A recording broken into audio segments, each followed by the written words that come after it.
อันยองอาเซโยและนี่ก็เป็นอ่าบรรยากาศงานแต่งที่หมู่บ้านผาแก้ว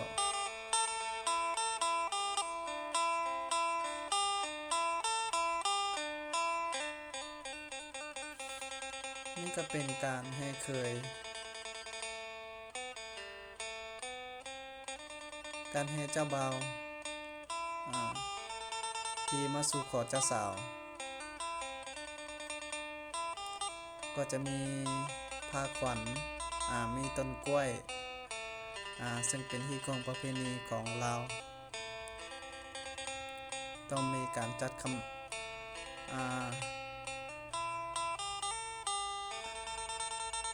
การให้เคย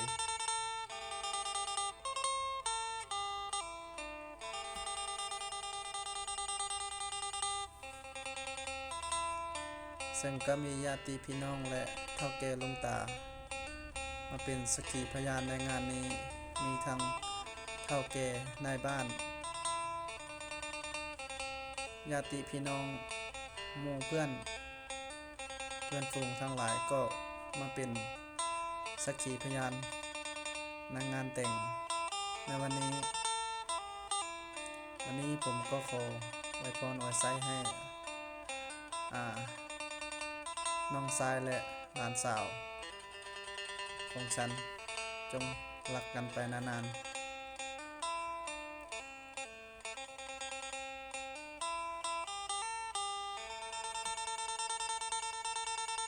การให้เคยให้ขันขอที่จะขึ้นบ้านก็ต้องมีเฒ่าแก่ที่อยู่บนบ้านต้องได้ซักถามคำถามจากเคยซึ่งเป็นฮีตของประเพณีที่จะตอบให้ถูกคำถามที่ผู้เฒ่าได้ตั้งคำถามไว้ถ้าตอบถูกก็จะได้ขึ้นบนบ้านถ้าตอบไม่ถูกก็จะรอตอบคำถามอยู่ตรงนั้นจนกลัวจะตอบถูกตามที่ผู้เฒ่าผู้แก่เพิ่นได้ซักถามซึ่งมันเป็นฮีตของประเพณี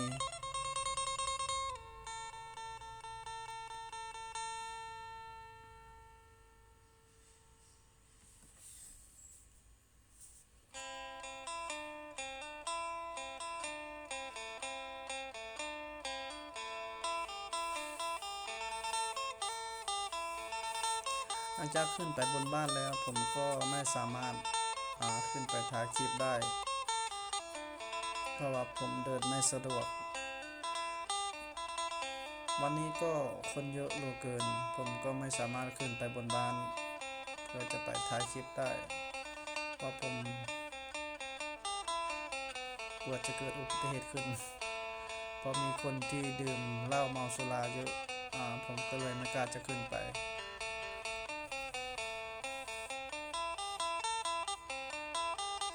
เอาไว้โอกาสหน้าถ้าสุขภาพฉันดีกว่านี้ฉันจะนำคลิปที่ดีมาให้ทุกท่านได้รับชมนำคลิปที่ละเอียดกว่านี้วันนี้ผมถ่ายคลิปก็ขาดเคินไม่ต่อเนื่องเพราะผมเดินไม่สะดวกผมก็ทำเท่าที่ผมทำได้ถ้าผมหายดีผมจะทำคลิปให้มีความละเอียดกว่านี้ส่วนแขกที่มาร่วมงานในวันนี้ก็จะมีชาวบ้านและก็ญาติพี่น้องที่อยู่บ้านใกล้เคือนเคียงก็มาร่วมงานด้วยและนี่ก็เป็นการแห่เคยอีกเป็นบ้านของหลานสาวเพราะว่าวันนี้ได้จัดงานขึ้น2 งานซึ่งก็ทั้ง2 งานก็เป็นญาติของฉันทั้งนั้นนี่ก็คืองานแต่งของหลานสาวอีกบ้านหนึ่งเพราะว่าหมู่บ้านเราได้จัดงานขึ้นเป็น2 งานในวันเดียวกันผมก็รีบเต้น ที่จะไปทำคลิปลานซาวทั้งสองมาให้ทุกท่านได้ชมแต่ก็ผมทำงานไม่ลื่นไหลเท่าไหร่ผมก็ขอเก็บบรรยากาศคร่าวๆมาให้ทุกท่านได้ชมว่าฮีตของประเพณีของเรามียังไงบ้างเอาไว้ถ้ามีโอกาสหน้าผมจะทำคลิปให้ดีกว่านี้และมีรายละเอียดที่ดีกว่านี้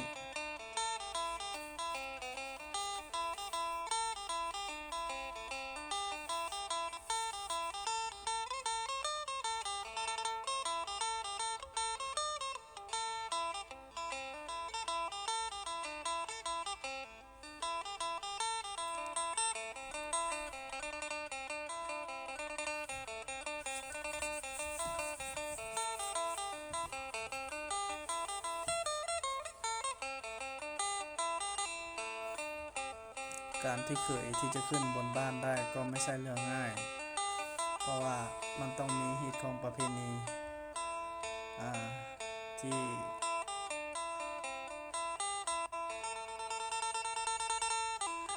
หลากหลายนี่ก็คือเจ้าสาวที่ได้ผูกข้อไม้ข้อมือรอเจ้าบ่าวที่บนบ้านเมื่อรอให้เจ้าบ่าวขึ้นมาแล้วก็จะมาผูกข้อไม้ข้อมือด้วยกัน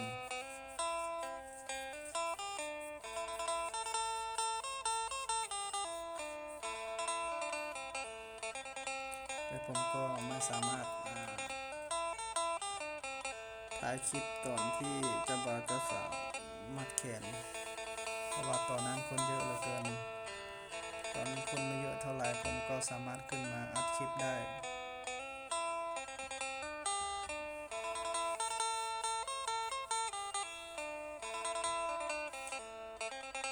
นี่ก็จะเป็นพี่ชายและพี่สาวของภรรยาของฉันและคนที่นั่งเป็นเจ้าสาวก็จะเป็นหลานสาวของภรรยา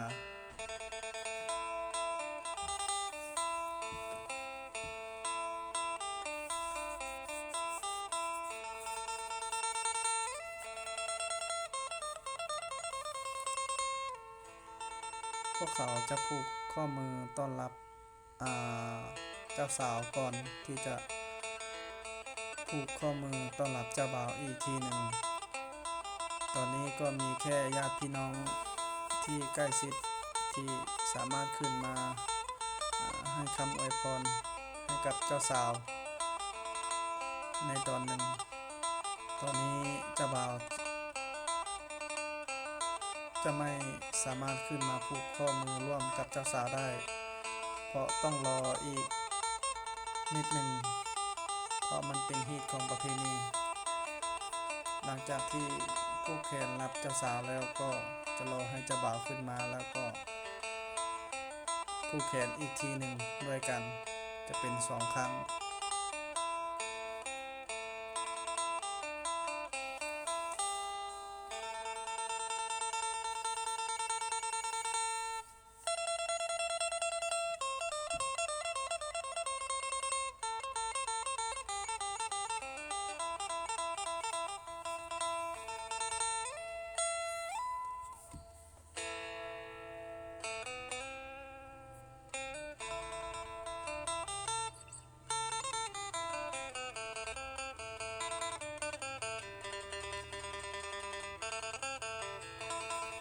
หลังจากผูก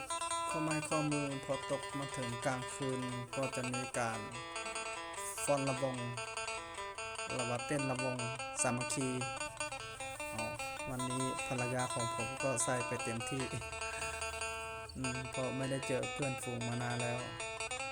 ล้วก็นานๆจะมีวงดนตรีจะมีการดื่มสุราวันนี้เพื่อนหรือว่าญาติพี่น้องคุณพี่คุณป้าคุณอาคุณอาวทั้งหลายก็ร่วมกันฟ้อนระบงสามัคคี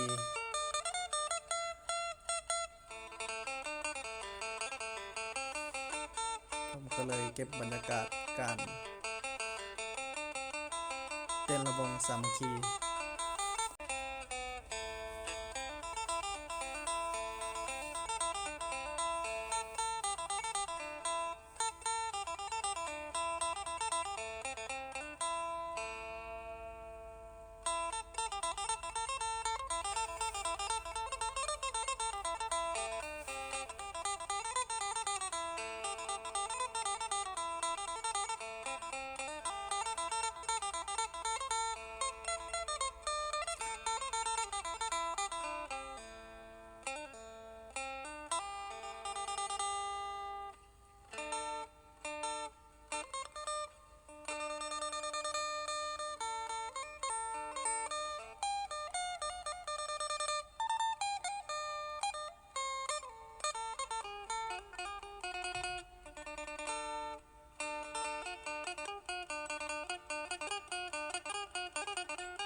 มันเป็นยังไงผมก็ไม่รู้อ่าไม่ใช่แค่ผู้ใหญ่ที่มีความสุขในวันนี้เด็กๆก็พากันเต้นอย่างสนุกสนานเพราะว่านานๆจะมีวงดนตรีและจะมีเสียงเคาะศกที่ประกาศออกไปว่าขอเชิญเจ้าภาพทั้งสองกรรมสองฝ่ายขึ้นมาเต้นระวงสามัคคีด้วยกัน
และนี่ก็คือหัวหน้าปกส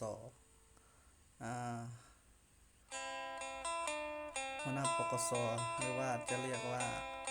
กองร้อนบ้านได้ขึ้นมากล่าวกฎระเบียบของบ้านเพื่อให้ทุกท่านได้ทราบว่าถ้ามีอะไรเกิดขึ้นในหมู่บ้านในงานถ้ามีอะไรเกิดขึ้นในงานก็จะมีการจับผู้เกี่ยวดำเนินคดีบ้านท่านใดที่ละเมิดกฎระเบียบของบ้านกินเหล้าเมาสุราทำความรุนแรงทำความเสียหาย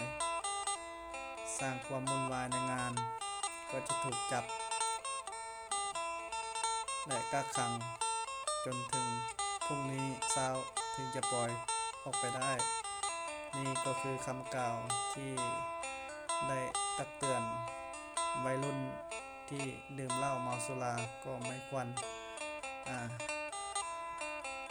จะทำลายสิ่งของหรือว่าก่อเรื่องทะเลาะวิวาทเขาก็ได้กล่าวอัธยาศัยไปตามกฎระเบียบของหมู่บ้าน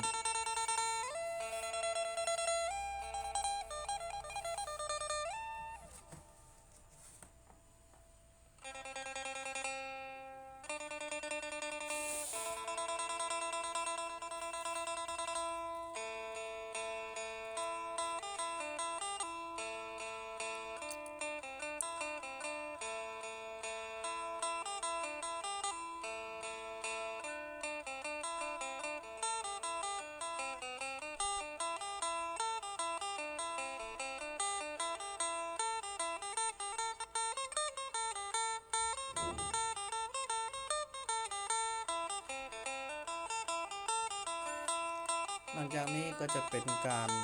มอบเครื่องดื่มเบียร์ลาวให้กับนายบ้าน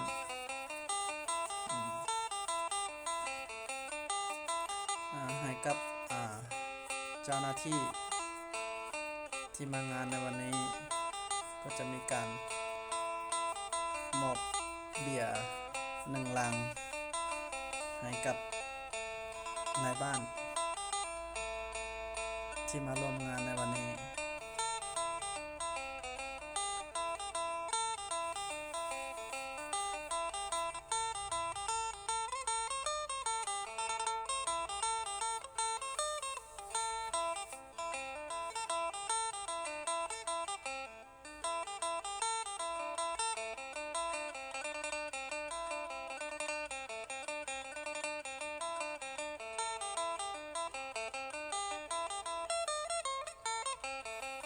ครั้งนี้ก็จะเป็นการมอบเบียร์ให้กับ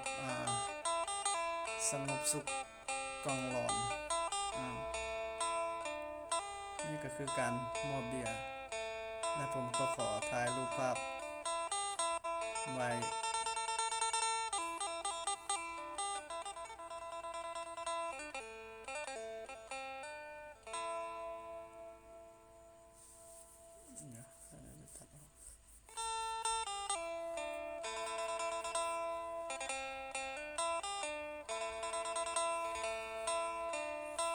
หลังจากมอบเหล้ามอบเบียร์ก็เขาก็พากันกินดื่มบนโต๊ะมีการเซตดนตรีที่ไพเราะให้ทุกท่านที่อยู่บนโต๊ะได้ยกได้ย้าย